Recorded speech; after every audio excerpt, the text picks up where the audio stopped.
High friends, welcome to my channel English গাইস্টার। Friends, আজকে the Hindu news পেপারের একটি আর্টিকেল নিয়ে আলোচনা করব। তো চলো শুরু করা যাক। হস্টিলিটিস বেনিফিট নোবডি। হস্টিলিটিস মানে হচ্ছে শত্রুতা, ওকে। বেনিফিট করা মানে উপকার করা, নোবডি মানে কাউকেই নয়। তো হস্টিলিটিস এখানে কিন্তু প্লুরাল হিসাবে ইউজ করা হয়েছে। বেনিফিট এটা সিম্পল পাস্টে লেখা হয়েছে, ওই জন্য এখানে ভার্বের ফার্স্ট ফর্ম ইউজ করা হয়েছে। তো হস্টিলিটিস শত্রুতা, বেনিফিট অর্থাৎ বেনিফিট করে, কিন্তু দেখো এখানে নো বডি এসছে, তাই সেন্টেন্সটা কিন্তু নেগেটিভ হয়ে গেছে। তো হস্টিলিটিস বেনিফিট করে কাউকেই নয়, তার মানে হচ্ছে হস্টিলিটিস কাউকে বেনিফিট করে না বা উপকার করে না। হস্টিলিটিস বেনিফিট নো বডি, শত্রুতা কাউকে উপকার করে না। Says India on Israel's hit on Iran. তো এটা কে বলেছে? সেজ ইন্ডিয়া, ইন্ডিয়া বলেছে, ওকে। তো এখানে সিম্পল প্রেজেন্টে লেখা হয়েছে, কিন্তু এটা কিন্তু ঘটনাটা পাস্টেই বলে দিয়েছে। তো নিউজ পেপারের হেডলাইন এরকমই লেখা হয়ে থাকে যে পাস্টের ঘটনা যেন প্রেজেন্টেই এই মাত্র কিছুক্ষণ আগে হয়েছে বা হচ্ছে, এরকম একটা বোঝানোর জন্য এরকম করা হয়ে থাকে, ঠিক আছে। তো সেজ ইন্ডিয়া, ইন্ডিয়া বলেছে on Israel's hit on Iran. তো ইরানের উপরে ইসরায়েলের হিটে, হিট এখানে কিন্তু নাউন হিসাবে ইউজ করা হয়েছে। হিট মানে হচ্ছে হানা দেওয়া, আক্রমণ করা, অ্যাটাক, ওকে। তো ইসরায়েলের হিট, ইসরায়েলের অ্যাটাক কিসের উপরে? অন ইরান, ইরানের উপরে ইসরায়েলের হানার বিষয়, ঠিক আছে। এখানে অন অর্থ করব বিষয়ে। ইন্ডিয়া কিন্তু এ কথা বলেছে যে শত্রুতা কাউকেই উপকার করে না বা করছে না। মিনিস্ট্রি মন্ত্রণালয় কলস ফর রেস্ট্রেন। মিনিস্ট্রি মানে হচ্ছে মন্ত্রণালয়, কল ফর মানে হচ্ছে ডিমান্ড করা, দাবি করা, ওকে। কিসের দাবি করেছে? রেস্ট্রেন্ট মানে সংযম, ঠিক আছে। মানে আর লড়াই এগিয়ে না যাওয়া, নিজেকে সংযত করা, সংযম করা, এটাকে বলা হয় রেস্ট্রেন্ট। তো মন্ত্রণালয় দাবি করেছে কিসের বা আহ্বান করেছে? রেস্ট্রেনের, সংযমের, বাই দ্য নেশন, দেশগুলোর দ্বারা। নেশন মানে কান্ট্রি, ওকে। তো এখানে প্লুরাল ইউজ করা হয়েছে। তো এখানে ইরান এবং ইসরায়েল উভয় দেশের কথা বলা হচ্ছে যে ইরান এবং ইসরায়েলের দ্বারা সংযমের দাবি করেছে মন্ত্রণালয়। অ্যান্ড আর রিটার্ন টু ডায়ালগ। রিটার্ন মানে হচ্ছে ফিরে আসা। কোথায় ফিরে আসা? ডায়ালগে ফিরে আসা, সংলাপে ফিরে আসা, যাতে উভয় দেশের মধ্যে একটা সংলাপ হয়, সেখানে কিন্তু ফিরে আসতে হবে, সেই পথে ফিরে আসতে হবে। ইট সেজ, তো এটা বলেছে, ইট বলতে মিনিস্ট্রি, ঠিক আছে, মিনিস্ট্রি বলেছে। তো এখানে ইন্ডিয়ান মিনিস্ট্রির কথা বলা হচ্ছে। ইট সেজ এটা বলেছে মিশনস ইন কন্টাক্ট, মিশন কন্টাক্টে রয়েছে, in contact with the 9 million Indian, 9 million ভারতীয়দের কন্টাক্টে রয়েছে, যোগাযোগে রয়েছে। Working in those countries. আচ্ছা, এই 9 মিলিয়ন ইন্ডিয়ানস যারা কর্মরত, ওয়ার্কিং ইন দোজ কান্ট্রিজ, ওই সমস্ত দেশে, ওই দেশগুলোতে, অর্থাৎ যেগুলো দেশ যুদ্ধের মধ্যে রয়েছে সেই সমস্ত দেশগুলোতে কর্মরত 9 মিলিয়ন ভারতীয়দের সংস্পর্শে বা যোগাযোগে রয়েছে মিশন, ঠিক আছে, ভারতীয় মিশন। এখানে ওয়ার্কিং প্রেজেন্ট পার্টিসিপল হিসাবে ইউজ করা হয়েছে, যেটা এই ইন্ডিয়ানসদের সম্পর্কে অ্যাডিশনাল ইনফরমেশন দিচ্ছে যে 9 মিলিয়ন ইন্ডিয়ান যারা কর্মরত ইন দোজ কান্ট্রিজ, ওই সমস্ত দেশগুলোতে, okay. India expressed deep concern. তো ভারত প্রকাশ করেছে, এক্সপ্রেস করা মানে প্রকাশ করা, কি প্রকাশ করেছে? ডিপ কনসার্ন, কনসার্ন মানে উদ্বিগ্নতা, উদ্বেগ বা চিন্তা, ঠিক আছে। তো ইন্ডিয়া প্রকাশ করেছে গভীর উদ্বেগ অ্যাবাউট দ্য আনফোল্ডিং সিচুয়েশন, সিচুয়েশনের প্রতি। সেই সিচুয়েশনটা কেমন? আনফোল্ডিং, যেটা হচ্ছে আনফোল্ড মানে কি? কোনো কিছু ভাঁজ করা থেকে খুলে দেওয়া, ওপেন করা। তো তেমনই কিন্তু বেড়ে চলেছে। তো আনফোল্ড করলে কোনো কিছু বেড়ে যায়, কোনো ভাঁজ করা অংশ আনফোল্ড করলে বেড়ে যায়, তেমনই কিন্তু বৃদ্ধি পাওয়া বলতে পারি। আনফোল্ডিং সিচুয়েশন অর্থাৎ বেড়ে যাওয়া ক্রমবর্ধমান পরিস্থিতি সম্পর্কে ডিপ কনসার্ন প্রকাশ করেছে ইন্ডিয়া ইন ওয়েস্ট এশিয়াতে, অর্থাৎ পশ্চিম এশিয়াতে। পশ্চিম এশিয়াতে ক্রমবর্ধমান যে পরিস্থিতি, বেড়ে যাওয়া যে পরিস্থিতি, সেটা সম্পর্কে ইন্ডিয়া ডিপ কনসার্ন, গভীর উদ্বেগ প্রকাশ করেছে। After Israel launched fresh attacks against Iran on Saturday. তো শনিবারে ইরান লঞ্চ করে মানে কোনো কিছু শুরু করা বা নিক্ষেপ করা। তো ফ্রেশ অ্যাটাক মানে হচ্ছে নিউ অ্যাটাক, নতুন হামলা, নতুন করে হিট করা হয়, ঠিক আছে। ফ্রেশ মানে তাহলে নিউ, অ্যাটাক মানে হামলা। তো নতুন হামলা বা আক্রমণ কার বিরুদ্ধে? এগেনস্ট ইরান, ইরানের বিরুদ্ধে, অন স্যাটারডে, শনিবারে। তো শনিবারে ইসরায়েলের নতুন করে যে অ্যাটাকস ইরানের বিরুদ্ধে, তো সেটার পরে, ঠিক আছে, সেটার পরে ওয়েস্ট এশিয়াতে আনফোল্ডিং সিচুয়েশন, যে বেড়ে যাওয়া যেই পরিস্থিতি, ঠিক আছে, তো সেটা সম্পর্কে ইন্ডিয়া গভীর উদ্বেগ প্রকাশ করেছে।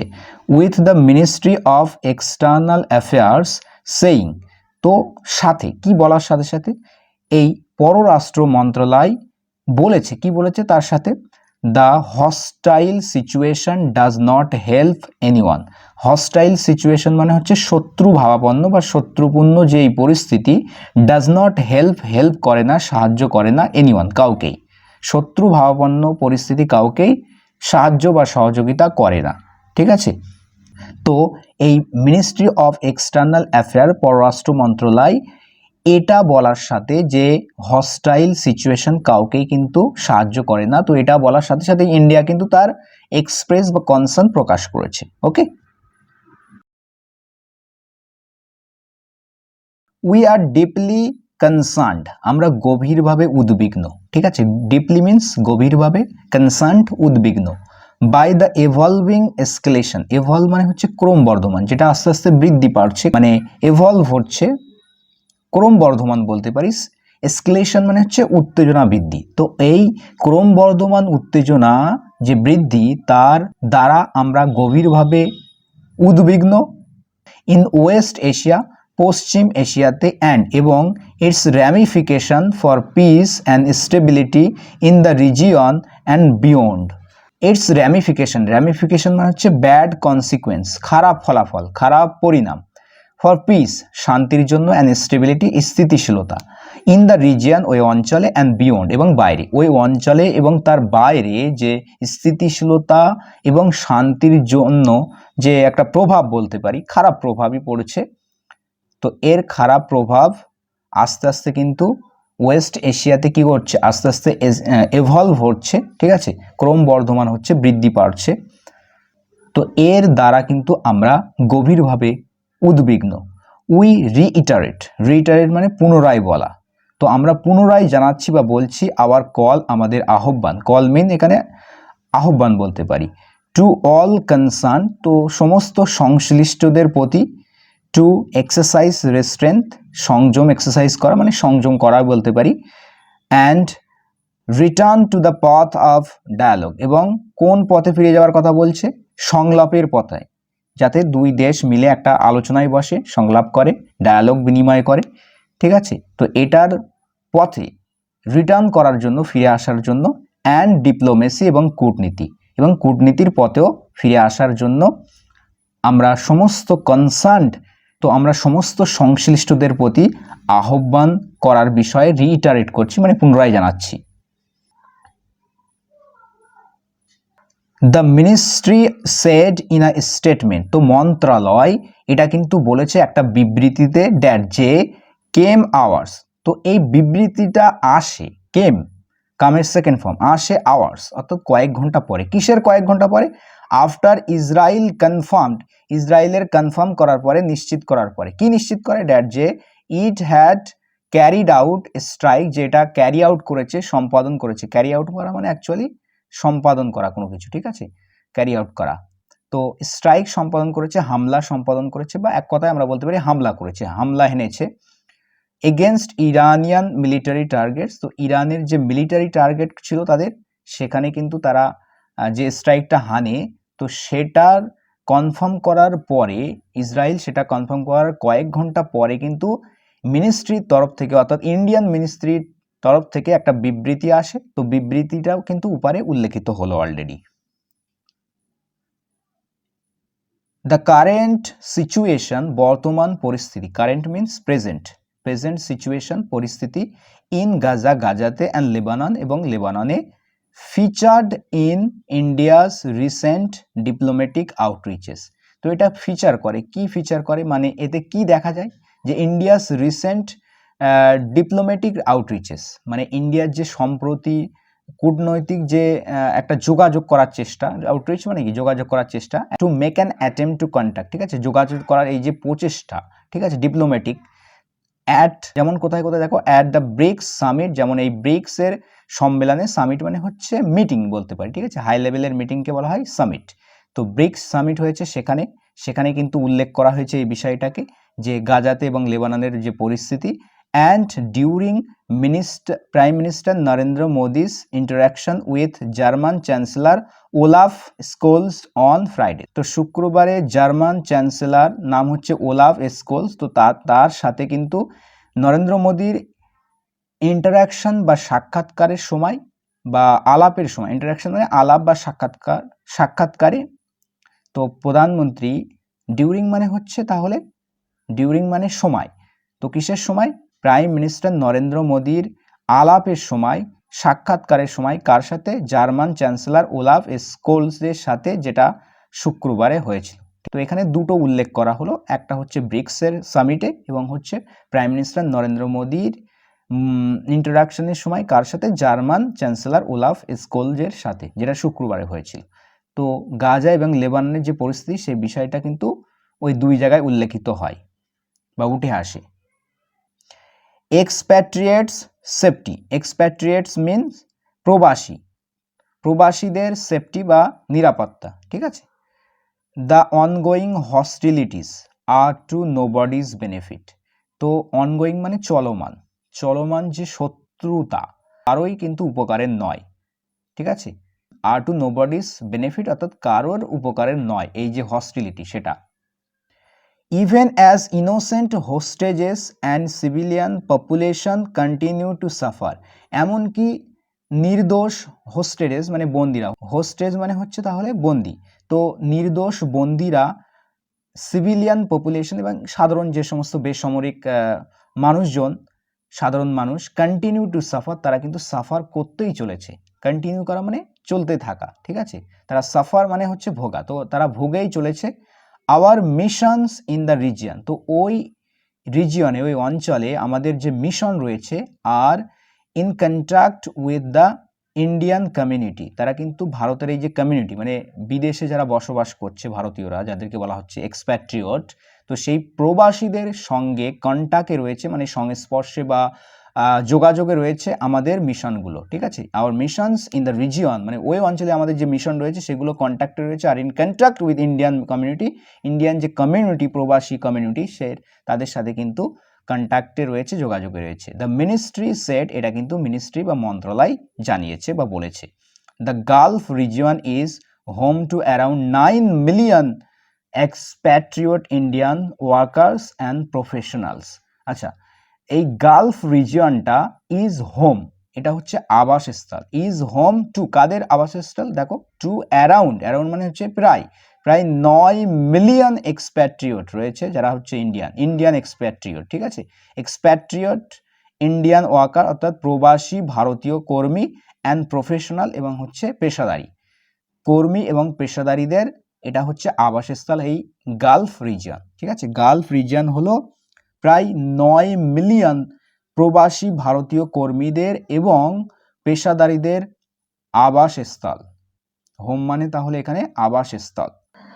দে are largely based in the Gulf Cooperation Council countries, তো তারা লার্জলি মানে অধিকাংশ, ওকে, বেশিরভাগটা বেস অন, তারা বেস তাদের ভিত্তি কোথায়, in the Gulf Cooperation Council countries, তো এই গালফের যে কান্ট্রি, ঠিক আছে, কোঅপারেশন কাউন্সিল কান্ট্রি, সেই কান্ট্রিগুলোতে প্রবাসীদের বেশিরভাগটা কিন্তু বেস রয়েছে তাদের ভিত্তি।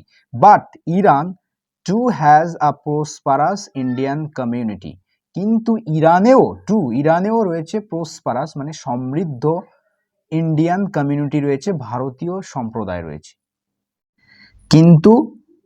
কিন্তু ইরানেও রয়েছে, ঠিক আছে, টু মানে ও অর্থ দেয়, তো ইরানেও রয়েছে প্রসপারাস মানে সমৃদ্ধ, ঠিক আছে, সমৃদ্ধ ইন্ডিয়ান কমিউনিটি রয়েছে, অর্থাৎ বলতে পারি ইরানেও কিন্তু ব্যাপক বড় একটা অংশ কমিউনিটি, যেটা ইন্ডিয়ান কমিউনিটি, ঠিক আছে, বড় অংশ ইন্ডিয়ান কমিউনিটি রয়েছে, বেসড মোস্টলি ইন তেহরান। তো এদের ভিত্তি মানে বেশিরভাগটা তারা কোথায় অবস্থান করছে, মোস্টলি বেশিরভাগ ইন তেহরান, তেহরানে, অ্যান্ড বান্দার আব্বাস, এবং বান্দার আব্বাস একটা জায়গার নাম ইরানের, সেই জায়গায়। তো এই দুই জায়গায়, একটা তেহরানে এবং হচ্ছে বান্দার আব্বাসে বেশিরভাগ কমিউনিটি মানে ইন্ডিয়ান কমিউনিটি রয়েছে। The safety and security of this workers, safety মানে হচ্ছে নিরাপত্তা, অ্যান্ড সিকিউরিটি সুরক্ষা, নিরাপত্তা এবং সুরক্ষা অফ দিস ওয়ার্কার এই কর্মীদের। তো এই কর্মীদের নিরাপত্তা এবং সুরক্ষা উইল বি মেজর ইস্যু, এটা হবে একটা বড় ইস্যু, বড় সমস্যা। মেজর মিন্স বড় ইস্যু, সমস্যা। উইল বি হবে a major issue in case wider hostilities break out. Break out মানে হঠাৎ করে সামনে আসা, প্রাদুর্ভাব হওয়া বা হঠাৎ করে ছড়িয়ে পড়া। তো ইন কেস, যদি এই কেসে যে হঠাৎ করে কি হলো, ব্রেক আউট হলো, ওয়াইডার হস্টিলিটিস মানে ব্যাপক বড় একটা শত্রুতা ব্রেক আউট হলো, হঠাৎ করে ছড়িয়ে পড়লো বিটুইন ইরান অ্যান্ড ইসরায়েল, কাদের মধ্যে, ইরান এবং ইসরায়েলের মধ্যে, যদি একটা এই কেসে যে ওয়াইডার হস্টিলিটিস ব্যাপক একটা শত্রুতা ছড়িয়ে পড়ে এই দুটো দেশের মধ্যে, তখন কিন্তু এটা একটা যে ইন্ডিয়ানদের সুরক্ষা মানে ইন্ডিয়ান প্যাট্রিয়টদের সুরক্ষা কিন্তু একটা মেজর ইস্যু হবে। The Israeli attack has drawn a stronger condemnation from Turkey and Saudi Arabia. আচ্ছা, এই অ্যাটাকটা, ইসরায়েলের যে অ্যাটাক, এই অ্যাটাকটা কি করেছে, ড্র করেছে স্ট্রঙ্গার কন্ডেমনেশন। কন্ডেমনেশন মানে হচ্ছে নিন্দা, ওকে। তো এটা কিন্তু নিন্দা, স্ট্রং কন্ডেমনেশন মানে কঠোর নিন্দা। তো কঠোর নিন্দা কিন্তু প্রকাশ করেছে বা কঠোর নিন্দা কিন্তু এসেছে এর ফলে ফ্রম টার্কি, তুরস্কের থেকে, অ্যান্ড সৌদি আরব, এবং সৌদি আরব থেকে, সৌদি আরব এবং টার্কির থেকে কিন্তু একটা নিন্দা, কঠোর নিন্দা, স্ট্রং কন্ডেমনেশন, কঠোর নিন্দা কিন্তু ড্র করেছে বা কঠোর নিন্দার কিন্তু জন্ম দিয়েছে বলতে পারি এই ইসরায়েলে অ্যাটাকটা, উদ্রেক করেছে কঠোর নিন্দা তুর্কি এবং সৌদি আরবের থেকে। In a strongly worded statement, statement মানে হচ্ছে বিবৃতি, স্ট্রংলি ওয়ার্ডেড মানে হচ্ছে কঠোরভাবে বলা, ঠিক আছে। তো একটা কঠোরভাবে বলা বিবৃতিতে দ্য টার্কিশ ফরেন মিনিস্ট্রি, তো তুরস্কের পররাষ্ট্র মন্ত্রণালয় অ্যাকিউজড করেছে, অভিযোগ করেছে, আরোপ করেছে ইসরায়েলকে, কিসের ব্যাপারে, দেখো অ্যাকিউজের সাথে কিন্তু অফ প্রিপোজিশন ইউজ হয়ে থাকে, যে ব্যাপারে আরোপ করা হয়। তো আরোপ করেছে ইসরায়েলকে কিসের ব্যাপারে, of committing genocide in Gaza, গাজাতে জেনোসাইড কমিট করার জন্য, জেনোসাইড মানে গণহত্যা, ঠিক আছে, গণহত্যা করার জন্য ইসরায়েলকে দোষারোপ করেছে কে, তুর্কির পররাষ্ট্র মন্ত্রণালয় একটা স্ট্রংলি ওয়ার্ডেড স্টেটমেন্টে, একটা কঠোরভাবে জানানো বিবৃতিতে। সেইং বলে, কি বলে, দেখো উই কন্ডেম, আমরা কন্ডেম করি, আমরা নিন্দা জানাই, ইসরায়েলস অ্যাটাক, ইসরায়েলের হামলাকে, অন ইরান, ইরানের উপর ইসরায়েলের হামলাকে আমরা নিন্দা জানাই, ইন দ্য স্ট্রংগেস্ট টার্মস, অর্থাৎ কঠোরভাবে, ইন দ্য স্ট্রংগেস্ট টার্মস মানে পুরোপুরি কঠোরভাবেই বলতে পারি, তীব্রভাবে বলা যেতে পারে, তীব্রভাবে আমরা কন্ডেম করি ইসরায়েলের অ্যাটাককে ইরানের উপরে। Saudi Arabia also expressed is condemnation and renunciation. তো সৌদি আরাবিয়াও কি করেছে, সৌদি আরবও কিন্তু এক্সপ্রেস করেছে, প্রকাশ করেছে তার নিন্দাকে, কন্ডেমনেশন মানে নিন্দা, ডিনাউন্সিয়েশন, আচ্ছা ডিনাউন্সিয়েশন মানেও কিন্তু এই কন্ডেমনেশনই মতো, তবে কন্ডেমনেশন মানে নিন্দা, ডিনাউন্সিয়েশন মানে হচ্ছে public condemnation of someone or something, কাউকে বা কোনো কিছুর প্রতি পাবলিক যে নিন্দা করা সেটাই হচ্ছে ডিনাউন্সিয়েশন, ঠিক আছে। Of the military targeting of the Islamic Republic of Iran. তো ইরান এটা হচ্ছে পুরো নাম, তো ইরান দেশের পুরো নাম হচ্ছে ইসলামিক রিপাবলিক অফ ইরান। তো এই দেশের যে মিলিটারি টার্গেট করার জন্য, মিলিটারি টার্গেটিংয়ে মানে সামরিক জায়গায় বলতে পারি, তো সৈন্য সামন্তদের স্থানে বলতে পারি, টার্গেট করার বিষয়ে কিন্তু সৌদি আরবও কিন্তু এক্সপ্রেস করেছে নিন্দা এবং পাবলিক নিন্দা মানে জনসম্মুখে নিন্দা। সো ফ্রেন্ডস, আই হোপ আজকের আর্টিকেলটি তোমরা বুঝতে পেরেছো। তো পরবর্তীতে অন্য কোনো আর্টিকেল নিয়ে দেখা হচ্ছে, ততক্ষণের জন্য ভালো থাকবে, সুস্থ থাকবে আর প্র্যাকটিস করতে থাকো। Thanks for watching this video.